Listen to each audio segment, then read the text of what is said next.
Welcome, everybody. I'm Jim Webb, along with my editor and right-hand person, Steph Nordstrom, Lycoming County Coroner, Mr. Charles Kiesling. Good to see you. You too.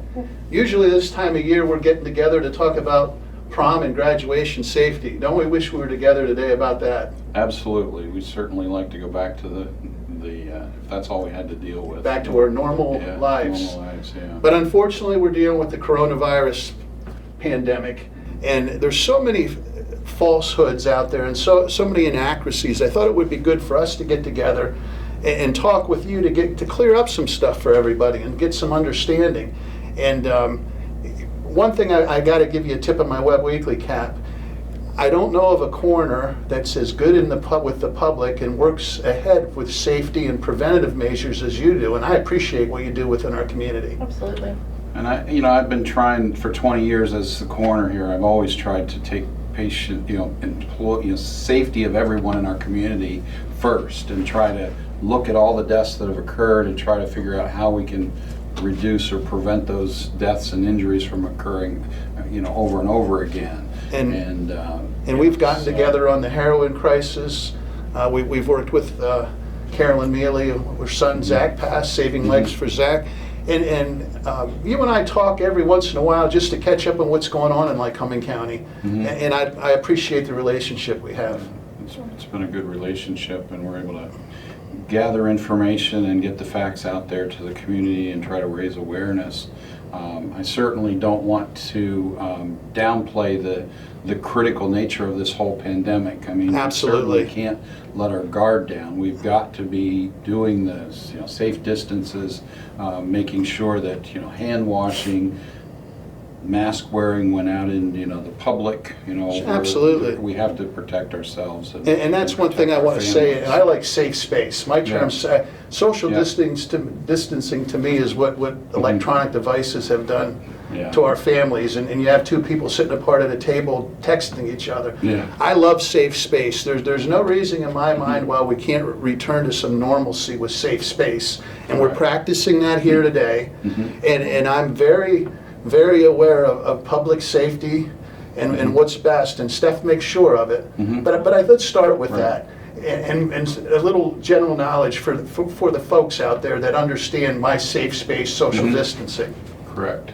Yeah, and we just have to be cognizant of how close we're getting to folks, and especially the folks that are not feeling well, that have fevers and coughs and so forth. Now more than ever before, if you don't feel well, you stay home. Whether it's COVID-19 or the regular flu, you don't know, because we don't have, in Lycoming County right now, we have 116,000 residents, and less than 1,000 people have actually been tested. So, there's still potentially a lot of folks out there that may be positive that we don't know.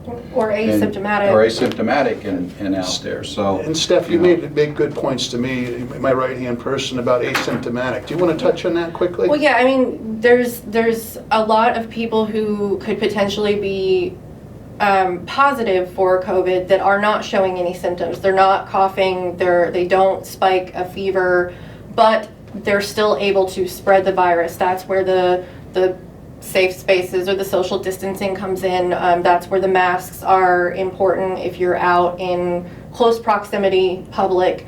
I do have a mask with me here, but we're keeping our distance from each other.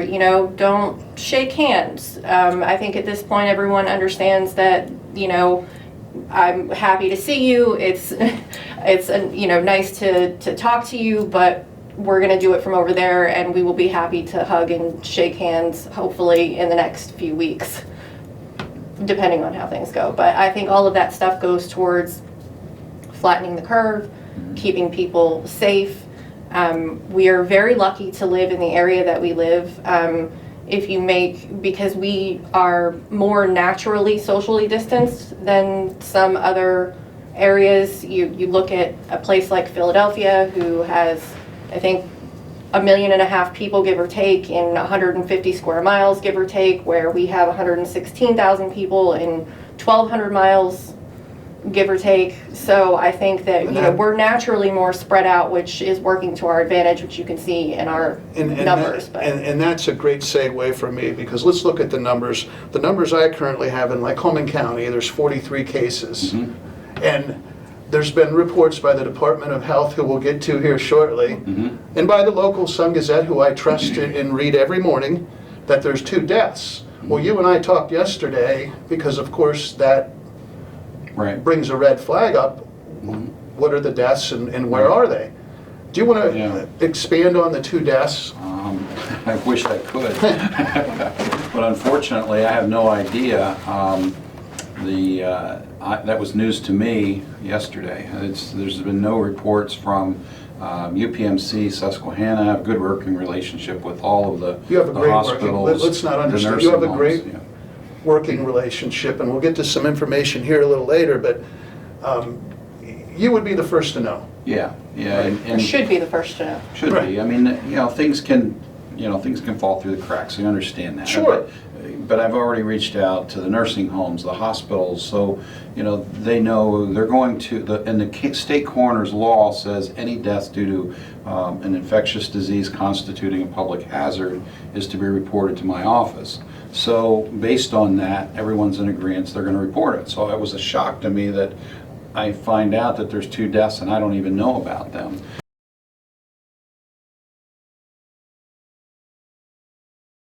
And it's important, and again, this show is all about protecting yourself and safety within our community. And it's not only important to gather the data for future while studying and how to prevent a pandemic, but it's important because you're responsible for the branches in the community and notifying everybody. Expand upon that a little bit. Yeah, I mean, and we've had this, again, 20 years in the coroner's office, issues come up. Paramedics, EMTs, police officers, other public safety, firefighters, they have an exposure to someone that died. Whether it's a blood exposure, whether it's other bodily fluids. When that exposure occurs, they don't even today, they're not going to call 1-877-PA Health and ask them for help. They're going to contact, if it involves someone who died, they're going to call my office and contact me. And then they expect me and other coroners. I'm speaking not only... And I didn't mention that. Let me jump in, not to interrupt you. Coroner Keesling is also the president of the Pennsylvania State Coroners Association.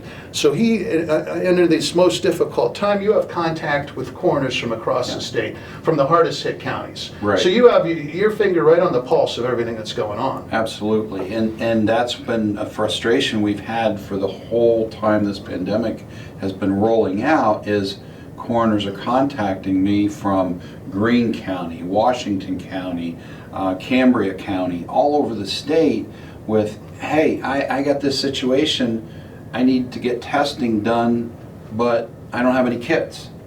The Bureau of Laboratories hadn't sent out kits to the coroners to collect specimens. And then we sent in requests. I made a request for 6 kits, considering we have a small number of positives in the county. I was anticipating a small number that we might need to test, so I thought, well, 6 is a fairly small number, and I got 2.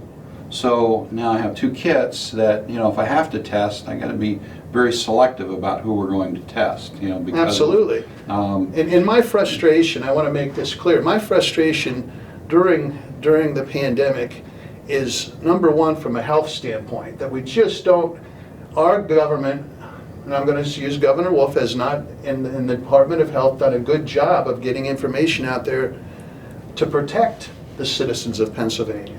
And number 2, which has nothing to do with you and has nothing to do with politics, is working within the framework while not trampling on the rights of the Pennsylvania citizen. And that's how I feel. Health always comes first. Absolutely. So let me summarize this so everybody understands. Mr. Keesling is responsible when there's a death to let the emergency workers know, and whoever in the community, the family, and trace it through, so anybody that was exposed to the disease knows, correct? That's correct. Yeah. We have a coroner here in Lycoming County who that I trust beyond belief. He doesn't even know who the 2 deaths credited to Lycoming County, and maybe credited is a bad word, the 2 deaths that end up next to Lycoming, who they are. Right. So let's go on to the rest of the frustration. You've reached out to the Department of Health and they've cooperated very quickly and very helpful with you, right? I wish. They sent me an email back that had 2 attachments. One is a 7-page instruction form for completing the request document that I have to then, complete, and that's another multi-page document. It's not just, okay, I need to know who these 2 deceased persons are, but I have to explain in detail what I'm using the information for and all of the details of my project. This isn't a project, this is public safety. Absolutely. And as the elected official, this is ludicrous that I have to go through this kind of information. I'm not taking this information about these deaths and blasting it out to the news media. Absolutely not, and I reached out, so who reached out to who here? You had reached out to me. I reached out, yeah. and my concern was in the best interest of public safety, but Right. also I know you're frustrated at this point. I am, and then I look at this document, and at the bottom, there's also a fee attached to me requesting these death certificates. So as an elected official, now I have to go and pay a fee to get information to protect the public. So understand what our Department of Health and our state is doing. We have an elected official by the people of Lycoming County that's responsible beyond his duties as coroner to protect us in the case of a pandemic, in the case of disease, in the case of any situation. And what's the law? There's actually a law that you told me about. Yeah, 1218B number 7 says any disease due to a public, or that constitutes a public hazard or a contagious disease constituting public hazard is a reportable death to the coroner's office. There's 11 different criteria, and anyone can go to pacoroners.org and look at our laws. And 1218 very clearly identifies the coroner's law and what cases need to be reported to us. So not only will the State Department of Health not provide him the names so he can protect us, they want to charge him for the information after he fills out a 7-page document. Mm-hmm. Did I get that all right? Yeah, it's a multi-page document asking all sorts of information about, and I'm not doing a study. This is like a document that's saying, well, I'm doing a research project on this, and this isn't a research project. This is me as the public official wanting to know information to protect the community.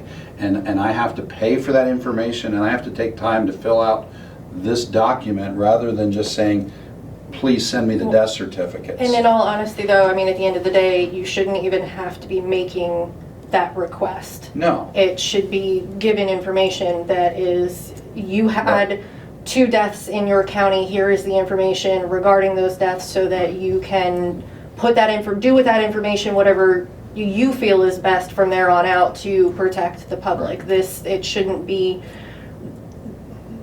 the county coroner should not be finding out via news media or social media or whatever the case may be that there have been pandemic deaths in his county. Right. Absolutely. That is just so, I'm sorry. I'm going to try not to get fired up, but that's pathetic.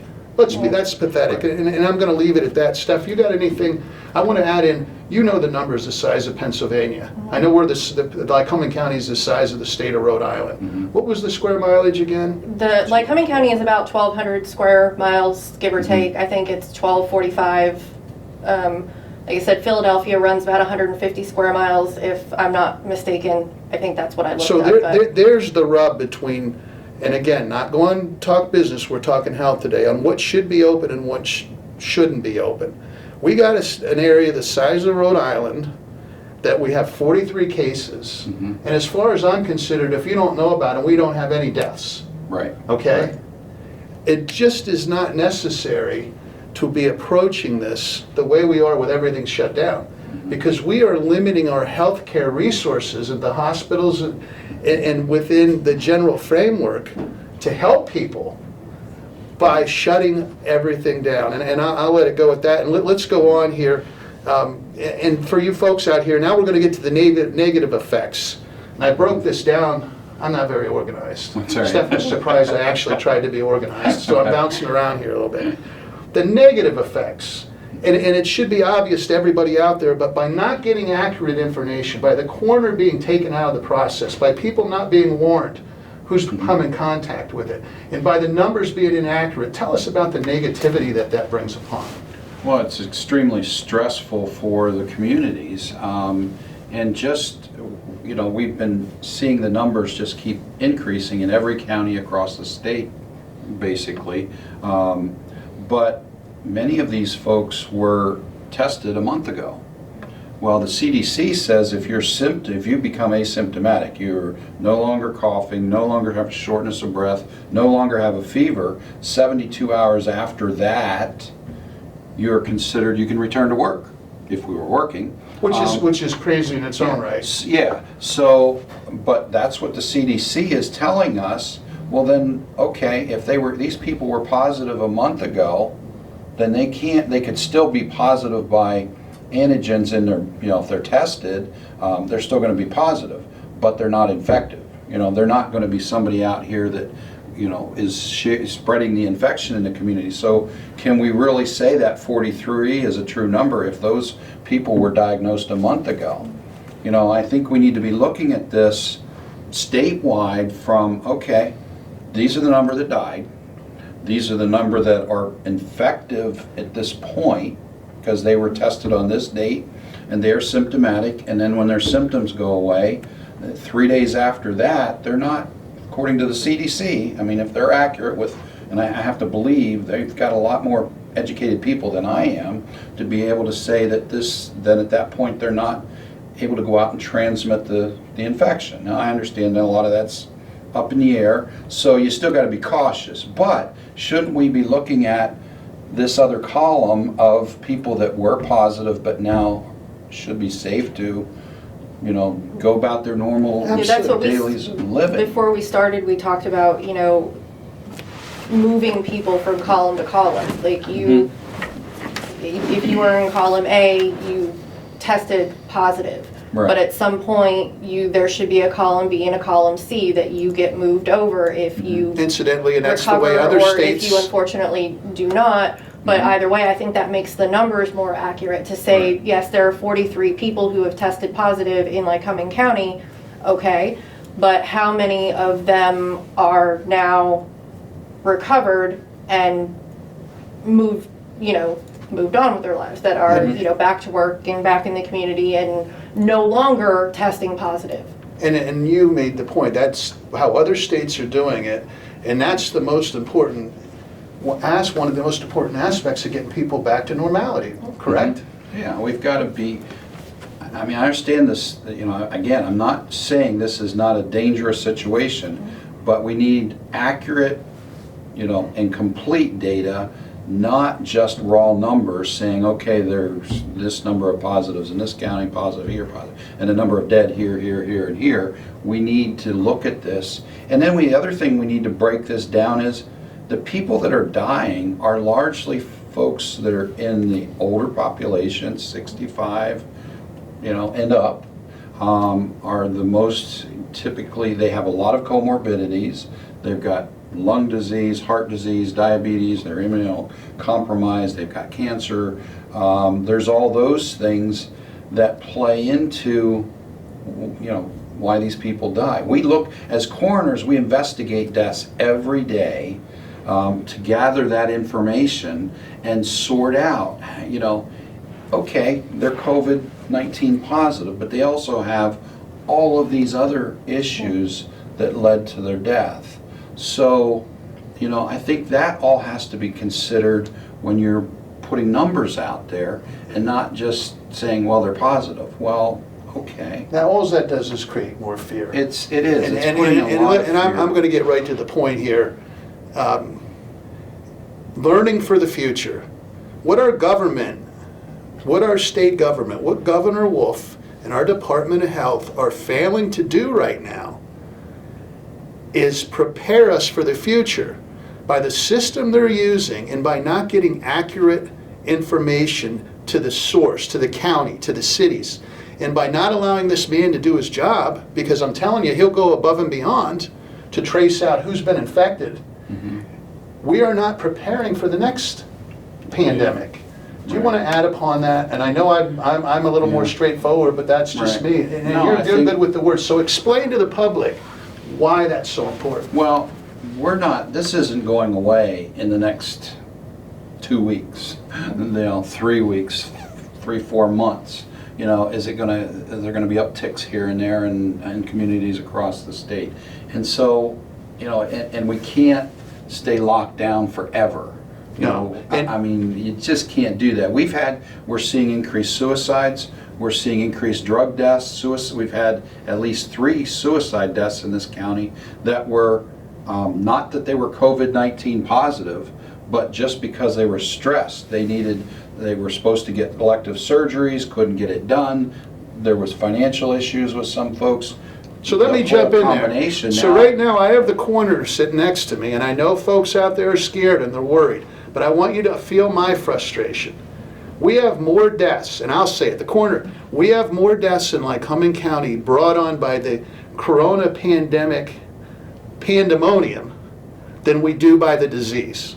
Is that safe for me to say that? Yeah, we've had documented 3 suicides. The persons were... We have 3 suicides that are documented that have been brought on by the stress, by things being shut down and them not getting surgeries. We have 3 deaths contributed to what our government is doing and how it's failing the people. Mm-hmm.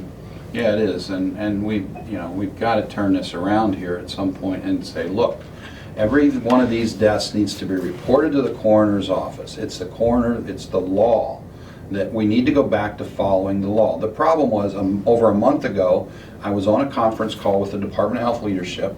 I brought this up. Their legal counsel said, oh, well, that's not right. It's their vital records law, and it's a natural death, and so that trumps the coroner's law. No, the coroner's law is still the coroner's law.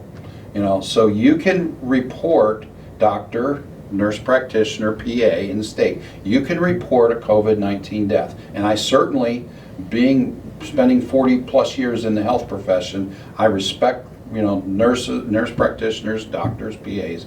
Absolutely, I work with them all the time. And they should be certifying these deaths. But the coroner's office should be notified of those deaths. Absolutely. Because we now need to be able to, if a question comes up about someone having exposure to that person, I need to be able to help them. And right now my hands are tied behind my back, and I can't do it. And it's a legal interpretation of the law from one attorney and another attorney and the coroners. And you guys know, if you fill a room full of attorneys, and I have a lot of friends that are attorneys also. As do I. Okay. You have a room full of opinions. Absolutely. And so, but this not only is that, very passionate people with opinions. right. And so we need to leave it at follow the law. Leave it with the people that know it. Out. And again, let me make this clear, because I'm very to the point. Our Department of Health, with our governor's knowledge, changed the policy on how a death is to be reported to the coroner, or attempted to change. Right. During the COVID-19 outbreak. Right. Completely to the point. Yeah. And what he is doing is putting emergency service folks, healthcare professionals, anybody, their family, friends, anybody that may have come in contact with a person in harm's way. Right. Is that right to the point? That's right to the point. Yeah, it's really is. And so we need that mechanism to, the Department of Health can have their data, but the coroners need the data also, and we need to know more details. They need the numbers, we need the actual who, what, when, where, when this death occurred, and who they had contact with. This is an infectious disease. We don't want it to go rampant through our communities. We want to try to cut it off at the pass and figure out who had contact and especially since we have been so lucky in that our numbers are Right. super low comparatively Right. speaking.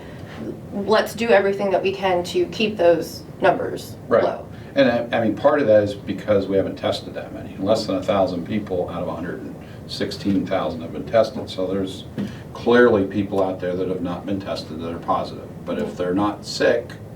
And I wrote it in my article, it's a tip of the Webb Weekly hat to everybody out there for following the guidelines that have been set forth to limit exposure to this disease. Now we got to move on from that and get back to work doing the right things. Well, there has to be a balance between maintaining your social distancing and wearing your mask, but also continuing on with life and expecting grown adults to do their due diligence and respect those policies while still living their lives. Right. I have spent over the last, we've been doing this for, 17 years and change. Yep. I have been in and out of all of the local car dealerships for years. I've personally never seen more than 3 or 4 people on a showroom floor, customers on a showroom floor at a time. So you explain to me why you cannot enact all of these same protocols into these businesses and let them operate and let people get back to their jobs and get back to work and get out of their homes, because being cooped up for so long becomes dangerous. Well, domestic violence, I mean, you and I have talked off the air. Yeah. Domestic violence is going to be on the rise. Alcoholism is going to be on the rise. Pregnancies are going to be on the rise. The inability for somebody to get diagnosed early and prevent maybe stage 3 cancer is going to be on the rise. Folks, we're going to kill more people from a response to this than from the actual disease, the way we're going. And I know some of you don't want to hear this, but this has nothing to do with political affiliation. This has everything to do with protecting our citizens of Lycoming County. And this man here needs to get his feet in the ground. What they've done basically is not allowed him to do his job. He's our feet on the street. He's the guy that can help prevent and help understand. And then furthermore, without the documentation, we cannot prepare. And I'm telling you, this isn't a problem that's going away. We're going to deal with this from this point on in American history. The same as 9/11, we've dealt with terrorism and our war against terror. We're going to deal against the war against disease. Right. And I hate to say that, but folks, we ain't going back to normal America as we knew it before. And if you disagree, please say, because this is my opinion. I mean, this is not gonna go away. It's too deep-seated now into our communities, and it's just another thing we're gonna have to deal with. It's a sad reality of the whole situation. So. It is, and I want to, and we're going to close this up because I don't want to go too long, but I want to dismiss some rumors here. Okay, first of all, you are not infected with COVID-19. Correct. Yeah. I call it hate book. Should I call it that or not? The social media and the rumors and the lies, folks, please don't believe them. You can call me up. My number's on page 4 of the Webb Weekly. Call me up and ask me. If I don't know, I'll find out for you. Don't believe what you read in social media. Trust the Sun Gazette. Most of their information is accurate, is it not? Absolutely. Trust, if somebody's got to put it in hard copy and put it out there, the chance of accuracy is much greater. Do not listen to the TV media. I don't care what channel. And that isn't. All of them. It's all of them. They're all terrible. They're all. Listen to the folks locally, because who cares about you? Mr. Kiesling here sitting next to me that I would trust my children and family with, or the national media, or the people on Facebook. Okay, it's that simple. And I guess that should be my closing statement. And again, you can reach out to me or to Steph anytime. If we don't know, we'll try to get you an answer. Don't bother this gentleman. He's up to his. You can bother me also. Oh, are you good? I'm always available. I was elected to serve the community, and I'm here. If somebody feels the need, they need to call. They can call. They can message me on Facebook. They can whatever they got to do to get a hold of me. There you go. That's the elected official you want. Can you get a hold of Governor Wolf? Okay. Yeah. We can't get a hold of the Department of Health. When the crisis was first blossoming, we had to call 1-877-PA Health, and we were getting queued up for the 150th person or something to, get a call back. And we've got somebody that's died, and we need testing stuff to do it, and can't get it. So they're supposedly fixed that. I haven't had the opportunity to call that number again, but that was a huge problem. That we had to try and. Right at the front end of this whole situation, we were trying to resolve. So, but hopefully. The other thing I want to make clear, and it's bad to say this about the job you do, but you love your job. I do. You love your interaction with the people of Lycoming County. You're there at the worst time, and you do everything you can to try to aid a family and to help them through a difficult time. And then do you do everything you can with that information to try to prevent it again? And your outreach within the community goes so far beyond what a normal coroner does. It's amazing. And tell them how much you get paid for being the president of the PA State Coroners Association. Zero. This gentleman has a very important job in organizing, because, I mean, the coroners are on the front line when something happens. The Department of Health can think they are, but the information is presented to you and to the local community way ahead. Right. Okay? We need to let this man, like I said before, do his job. We really do. And Staff, the do other you have any- coroners Go across the ahead. state, I mean, they... And the other that's- yeah, coroners. And the other coroners, that's not just me. I'm not speaking as a sole voice for this county, I'm speaking for every coroner out there and medical examiner in the state. You know, we need to be able to do our jobs and to protect our communities, so... And there's, and we've talked, and we won't get into it, but the high count counties with death and disease, they're the most frustrated coroners in the state. Would you agree with that? Oh, absolutely. They're just struggling, and They're they're just- getting through. They're getting by, because I communicate with them all the time. That's okay. Because of the, you know, everything going on, making sure they have the resources they need. If we have to deploy, you know, our disaster trailers or equipment, we can do that. So far, we've been able to, they're kind of holding their own. We've had to move some PPE from one county to another and backfill so until they could get their stuff they need to protect their employees, but And I had an older, I'll let you hit this one. I had an older lady I was talking to on the phone asked me what PPE was yesterday. Tell everybody out there, just so. it's personal protective equipment, so it's the masks, it's, you And- know, it's and the gloves, it's gloves, the- gowns. We wear, you know, suits or aprons and stuff to protect ourselves, booties, you know, up to and including positive airflow respirators if need be. Absolutely, and so if you hear PPE, it's basically everything that protects the emergency responders and the hospital workers and the medical community, all the way down to the coroner and so forth. I mean, it's, Right. the value of that stuff. Well, and really, it goes all the way down. I mean, it goes down even further than that. I mean, in everything that we have happening today, you know, this is your basic PPE for average, everyday person going to the grocery store. Yep. That's why you're my right-hand person. You take what I say and take it all the way. And I didn't think about that, but especially grocery store workers who are on the front, you know. Anything you want to add, and we'll let... Just the same thing that I've been saying for weeks. Stay safe. Stay at home if you can. If you are out and about, take the necessary precautions that you need to. And get outside. Go for a walk. You know, take a break from social media and the news and being cooped up inside. Go explore your neighborhood. The weather is kind of terrible, but do it anyway. You know, throw on a hoodie and a jacket and go for a walk. Take a break from everything going on in the world and come back to square one for a minute. Mr. All right, Kiesling, thank you. Your parting shot? Well, just everyone, you know, again, wear the masks, hand washing, you know, stay safe. If you are, you know, as already was said, if you're symptomatic, short of breath, cough, fever, call your doctor, but stay home. So, thanks. And I'll leave it with, if you're having a problem, if you're struggling, and I'm talking about with your mental well-being, because this is a very stressful situation on so many, please reach out for help. Don't be embarrassed. I mean, one of the biggest problems in our nation today on a normal day is mental health.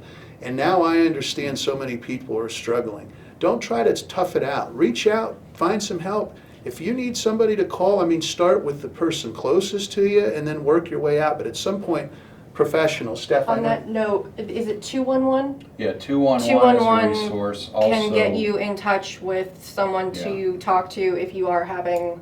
And the crisis intervention line is 570-326-7895. So that's the local crisis intervention line. So that, and then there's other national numbers too out there. So. And to everybody out there, stay safe, stay healthy, and God bless America.